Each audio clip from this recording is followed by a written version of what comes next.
তৃণমূল নেতা জয়প্রকাশ মজুমদার এবং যেটা জানা যাচ্ছে যে ফ্ল্যাট সংক্রান্ত বিবাদ, ফ্ল্যাট দখলের অভিযোগ ঘিরে জয়প্রকাশের সঙ্গে বাড়িওয়ালার বিবাদ হয়। শ্লীলতাহানির অভিযোগে গ্রেফতার করা হলো জয়প্রকাশ মজুমদারকে। আর এই নিয়ে বিধাননগর উত্তর থানায় অভিযোগে দায়ের হয়। সরাসরি এই মুহূর্তে আমাদের সঙ্গে ঝিলাম করঞ্জাই রয়েছেন।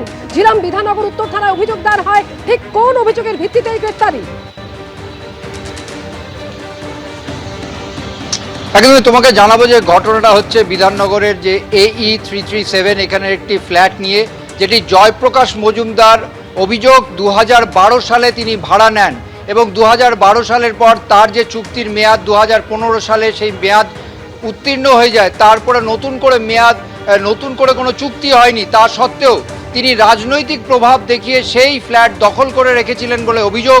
এবং তিনি যার সঙ্গে চুক্তি করেছিলেন সেই ব্যক্তি যে ওনার, তিনি মারা যান। তার স্ত্রী এই মুহূর্তে বর্তমান রয়েছেন এবং তার স্ত্রী গত মাসে তার স্ত্রীর সঙ্গে কথা হয় যে তিনি সেই ফ্ল্যাট ছেড়ে দেবেন এবং অভিযোগ যে তিনি তা সত্ত্বেও ছাড়েননি। এবং আজকে যেটা বিবাদ হয় যে ফ্ল্যাটের যে গেটের সামনে গিয়ে AE 337 সেখানে গিয়ে যিনি ফ্ল্যাট ওনার ভদ্রমহিলা তিনি যান এবং সেখানে গিয়ে তিনি সেখানে তালা দেন। সেই তালা খোলা এবং ভাঙা নিয়ে বিবাদ হয়, বচসা হয়, ধাক্কাধাক্কি হয়।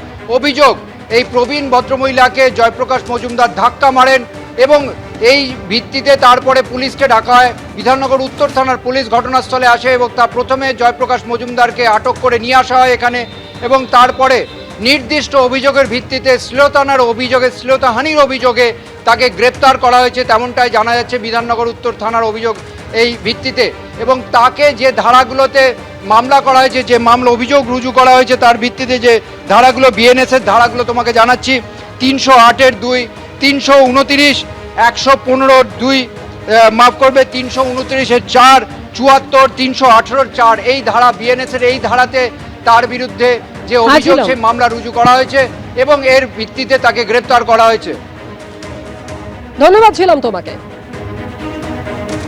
রুমা পাল সরাসরি রয়েছেন আমাদের সঙ্গে। রুমা, যেরকম বলছিলে তুমি, দেখো, জানিয়ে রাখি যে প্রশাসনিক বৈঠক শেষ হয়েছে এবং প্রথমে পুলিশ আধিকারিক এবং পুলিশ কর্তারা বেরিয়েছেন, তারপর কিন্তু বিরোধী দলের যারা বিধায়করা রয়েছেন তারা বেরোচ্ছেন একে একে। এবং কুণাল ঘোষ অবশ্যই তিনি সংবাদ মাধ্যম সামনে বললেন যে তার কিছু এলাকার কিছু সমস্যা ছিল হসপিটাল নিয়ে, সেই সমস্ত সমস্যার কথা উল্লেখ করেছেন। এবং এটাও ঠিক, হকার্স এভিকশন যেগুলো উচ্ছেদ নিয়ে সেটাও বলেছেন যে এলাকার যাতে যারা প্রতিনিধি রয়েছেন তাদেরকে যাতে জানিয়ে করা হয়। অন্যদিকে এটাও ঠিক, যেভাবে পুলিশি হেনস্থা চলছে যাতে বিরোধীদেরও পুলিশ কথা শোনে, সেই বিষয়টাও কিন্তু মুখ্যমন্ত্রীকে জানিয়েছেন এবং স্পষ্টতই বলেছেন যে তিনি প্রার্থী মমতা বন্দ্যোপাধ্যায় প্রার্থী হিসেবে কিন্তু তারা এখানে এসেছেন, বিরোধী দল হিসেবে এসেছেন। কে বা কারা এখানে নব্য তৃণমূল বা কারা নিজেকে আলাদাভাবে প্রতিষ্ঠিত করছেন সেই বিষয়টা কিন্তু তিনি পুরোপুরি উড়িয়ে দিয়েছেন। অর্থাৎ এখানে দেখা যাচ্ছে যে এখানে কুণাল ঘোষ, ফিরহাদ হাকিম এবং অন্যান্য যে বিধায়করা দেখা যাচ্ছে তারা নিজেদের এলাকার যে সমস্যার কথা ছিল সেই বিষয়টা তুলে ধরতে এসেছেন, এমনটাই কিন্তু তার কথা স্পষ্ট হলো। এই মুহূর্তে আমরা দেখতে পাচ্ছি যে পুরো একদম যে বৈঠক সেটা শেষ হয়েছে। এই বৈঠক কিন্তু অনেকক্ষণ চলেছে, প্রায় 2 ঘন্টার মতো চলেছে এই বৈঠক।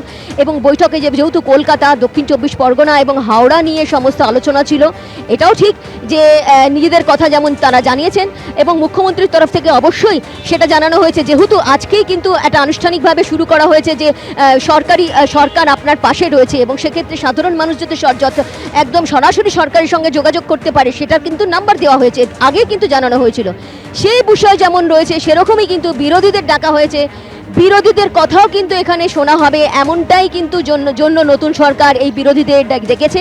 সেক্ষেত্রে কুণাল ঘোষ স্পষ্টতই জানিয়ে দিলেন যে তারা মমতা বন্দ্যোপাধ্যায় প্রার্থী হিসেবে এখানে এসেছিলেন, বিরোধী দল হিসেবে এসেছিলেন, তৃণমূল হিসেবে এসেছিলেন, নিজেদের এলাকার বিষয়ে যা বিষয় সেটা মুখ্যমন্ত্রীর কাছে তুলে ধরলেন এবং সেই কারণেই তারা এসেছিলেন। নব্য তৃণমূল আমরা কুণাল ঘোষের বক্তব্য আমরা ইতিমধ্যেই শুনলাম। বেলেঘাটার বিধায়ক হিসেবে তিনি আজকের বৈঠকে যোগ দিয়েছেন, বেলেঘাটার উন্নয়নের কথা তিনি তুলে ধরেছেন।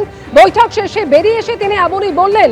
তবে তৃণমূল বিধায়করা একের পর এক তারা আজকে এই প্রশাসনিক বৈঠকে যোগ দিয়েছেন, যা অত্যন্ত তাৎপর্যপূর্ণ। মমতা বন্দ্যোপাধ্যায় ঘনিষ্ঠ একাধিক বিধায়ক তারা যোগ দিলেন আজকের এই প্রশাসনিক বৈঠকে। আজকের বৈঠক সম্পর্কে আরো কি বলছেন তারা, এই বিষয়ে জানবো। অনির্বাণ বিশ্বাস সরাসরি রয়েছেন এই মুহূর্তে আমাদের সঙ্গে। অনির্বাণ,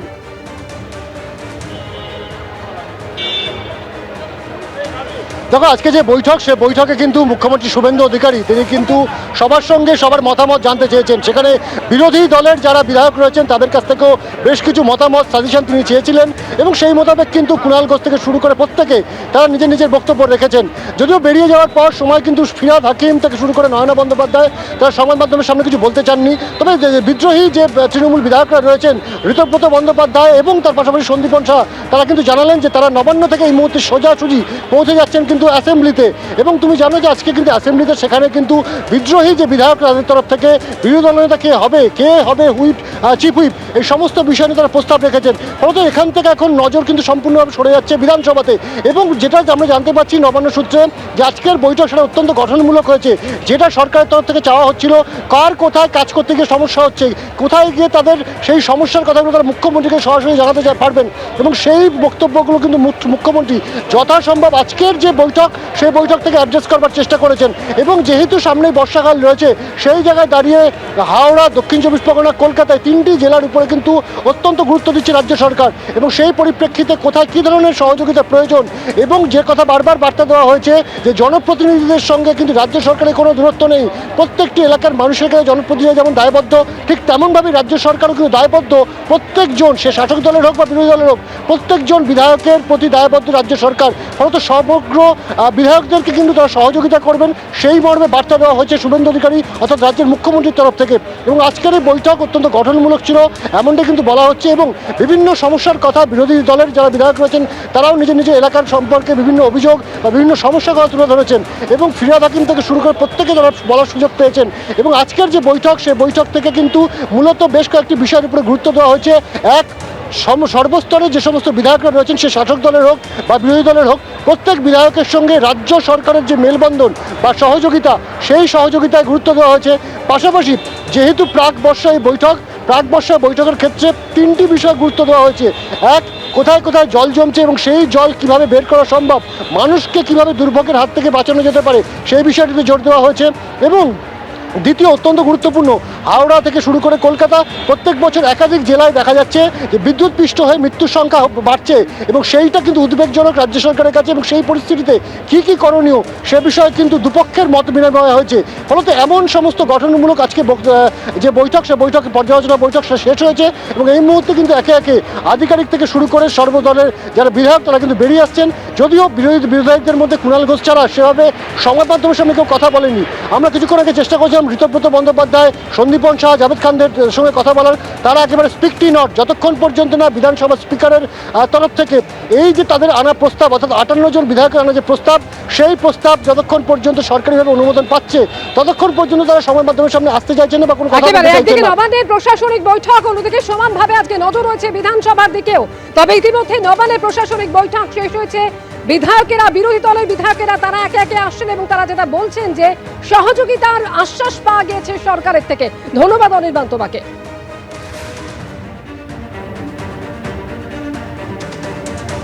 এবিপি আনন্দ এগিয়ে থাকে, এগিয়ে রাখে।